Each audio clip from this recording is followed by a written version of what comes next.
ٹھیک ہے. السلام علیکم ورحمۃ اللہ وبرکاتہ. الحمد للہ رب العالمین والعاقبۃ للمتقین والصلاة والسلام علی اشرف الانبیاء والمرسلین. اما بعد. آواز آ رہی ہے میری؟ آ رہی ہے؟ ٹھیک ہے.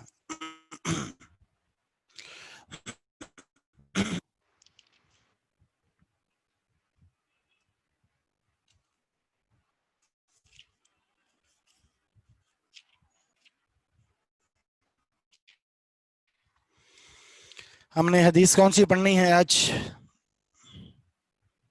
آخری حدیث کون سی تھی؟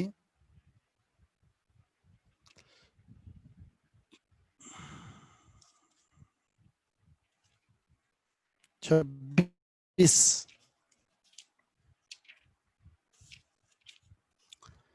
جزاک اللہ خیر. عن انس بن مالک رضی اللہ تعالی عنہ جاء اعرابی فبال في طائفة المسجد فزجره الناس فنهاهم النبي صلى الله عليه وسلم فلما قضى بوله أمر النبي صلى الله عليه وسلم بذنوب من ماء فأهريق عليه. متفق عليه. یہ حدیث صحیح بخاری صحیح مسلم کے اندر موجود ہے. صحیح بخاری کتاب الطہارہ اور صحیح مسلم کتاب الطہارہ کے اندر. سیدنا انس بن مالک رضی اللہ تعالیٰ عنہ فرماتے ہیں جاء اعرابی. اعراب اور اعراب کیا فرق ہے دونوں میں؟ کون بتائے گا؟ اعراب اور اعراب.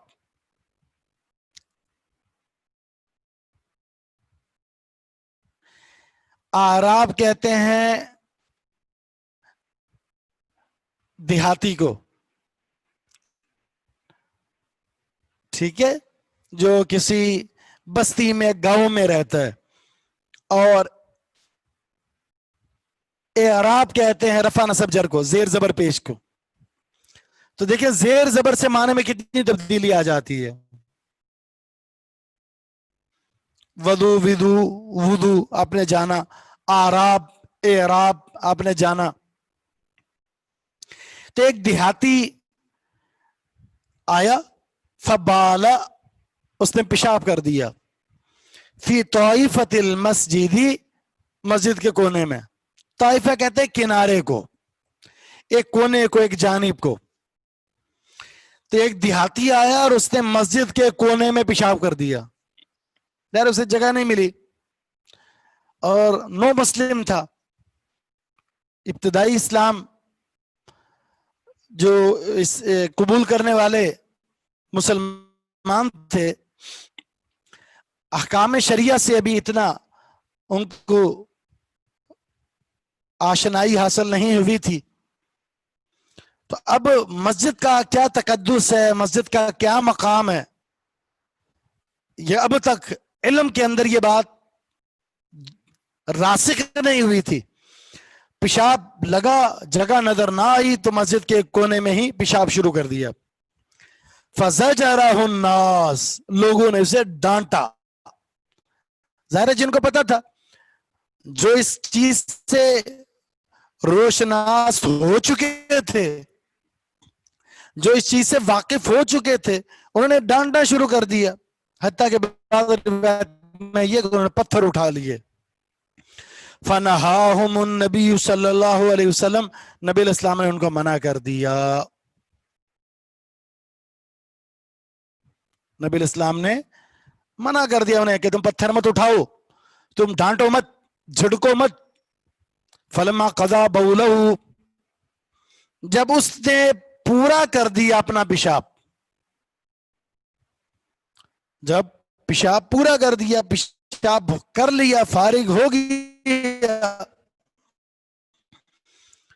امر النبی صلی اللہ علیہ وسلم، نبی علیہ السلام نے حکم دیا. کس کا؟ بذنوب، برتن کا. اب دیکھیں ذنوب اور ذنوب کتنا فرق ہے. ایک لفظ ہے ذنوب ذال کے زبر کے ساتھ، ایک ہے زال کے پیش کے ساتھ، دونوں میں فرق ہے. ذنوب کہتے ہیں برتن کو اور ذنوب کہتے ہیں گناہ کو. تو میں نے 3 لفظ آپ کو بتائے اور ان تینوں میں دیکھیں صرف زبر زیر پیش کے فرق کے ساتھ معنی میں کیا تبدیلی ہوتی ہے. ایک ہے وضو، برتن کو کہتے ہیں، لیکن جب پڑھیں گے وضو پانی ہو گیا، وضو پڑھیں گے وضو تو کسے کہتے ہیں؟ وضو برتن، وضو پانی، اور وضو عمل کو کہتے ہیں. اعراب دیہاتی کو کہتے ہیں، اعراب رفع نصب جر زیر زبر پیش کو کہتے ہیں. اور یہاں جو لفظ ہے ذنوب برتن کو کہتے ہیں اور ذنوب گناہ کو کہتے ہیں. اس لیے بڑا احتیاط، بہت ہی زیادہ احتیاط کے ساتھ جب عربی بالخصوص حدیث پڑھیں یا قرآن پڑھیں تو زیر زبر کی غلطی جو ہے معنی کے اندر بڑی تبدیلی پیدا کر دیتی ہے.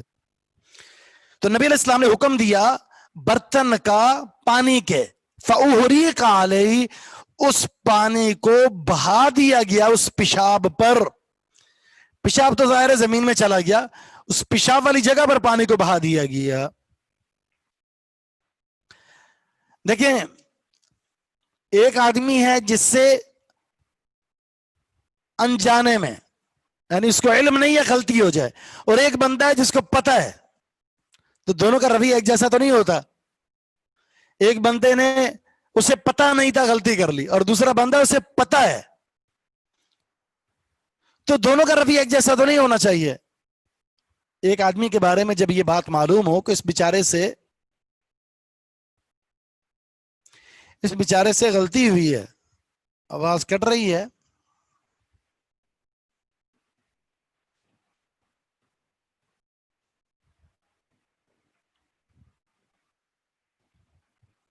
تھوڑا سا نیٹ کا ایشو ہے.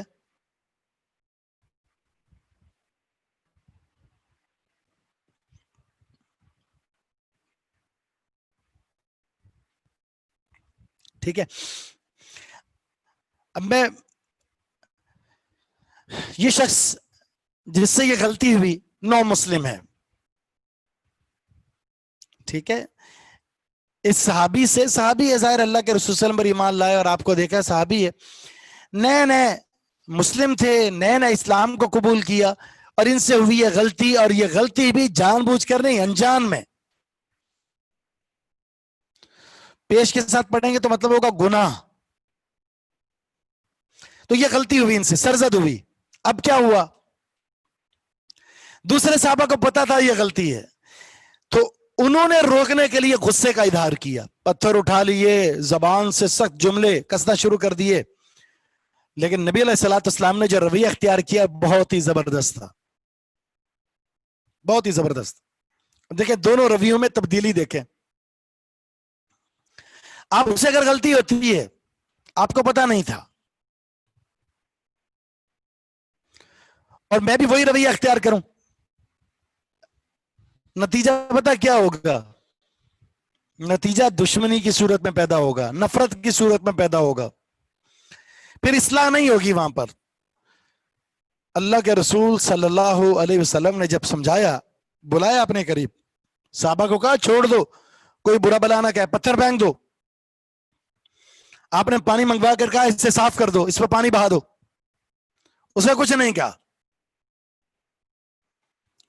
پھر آپ نے قریب بلایا اپنے اور کہا یہ مسجد اللہ کا گھر ہے، اس میں ذکر اذکار ہوتا ہے، یہ ہوتا ہے، وہ اسے پاک کیا جائے گا، اسے گندا نہیں کیا جاتا. بڑے پیار محبت سے سمجھایا. اس صحابی کے پتہ کیا الفاظ تھے؟ ما رأیت معلما قبلہ قط ولا بعدہ، اس جیسا میں نے معلم، استاد اور مربی زندگی میں کبھی نہیں دیکھا، نہ اس جیسا دیکھا جائے گا، نہ اس جیسا میں نے کبھی دیکھا ہے. ما ضربنی ولا قہرنی ولا شتمنی. دوبارہ غلطی نہیں دہرائی، اچھی تربیت ہوگی نا، دوبارہ غلطی نہیں دہرائی. ورنہ کیا ہوتا؟ نفرت سے دیکھ رہے ہوتے غلطی ہو جائے نا، انجانے میں غلطی ہو جائے تو کیا قصور، اس بیچارے کو پتہ ہی نہیں تھا.